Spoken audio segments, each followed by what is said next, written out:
आज मी भेंडीची आमटी करणार.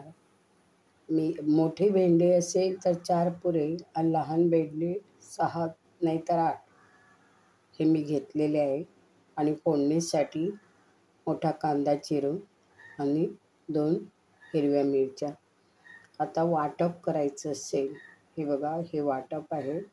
वाटप म्हणजे खवलेला नारळ, थोडी चिंच, पाव चमचा लाल मिरची पावडर, पाव चमचा हळद पावडर, 6 मिरीचे कण आणि धणे आणि वाटायला थोडा कांदा घालायचा. हे जसं आपण मासळीचं वाटण करतो त्याच प्रकारे हे वाटण करायचं आणि कांदा फोडणीला घालून नंतर भेंडे घालायचे.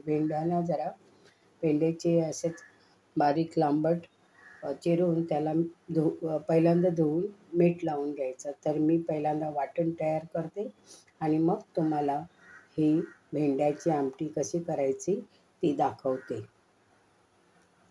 गॅस ऑन केले आहे, कढई ठेवली आहे, तेल 1.5 चमचा घातलेले आहे. आता फोडणीसाठी मेथी आणि उडीद डाळ 1 चमचा घातला तर चालेल, आमटी चांगली लागते. जरा तडकू दे, मग कांदा आणि मिरची घालते. आता कांदा आणि मिरची घालते आणि सगळं मिक्स करून घेते.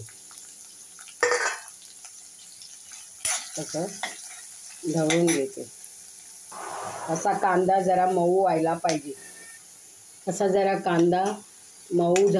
व्हायला पाहिजे. जरा होऊ दे, मग चिरलेले भेंडे घालते. असा कांदा मऊ झालेला आहे. हे भेंडे मी घालून असे परतून घेते.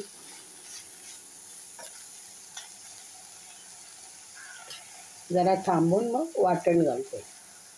आता हे वाटण घालते आणि शिजवायला ठेवते.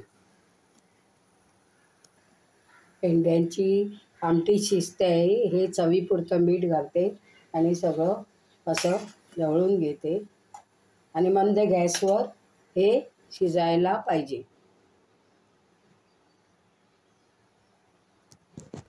अशा प्रकारे ही भेंडीची आमटी झालेली आहे बघा.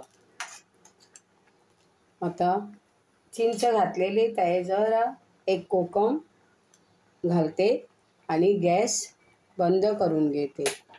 ही जर भेंड्याच्या आमटीची रेसिपी तुम्हाला आवडली असेल तर तुम्ही लाईक करा, शेअर करा आणि योग्य तो कॉमेंट्स लिहा. धन्यवाद. ही भेंडीची आमटी झालेली आहे. ही भेंडीची आमटी चपातीबरोबर, रोटीबरोबर, भाकरीबरोबर आपण खाऊ शकतो. तसंच दुपारच्या भाताबरोबर पण आपण खातो आणि चवीला फार छान असते.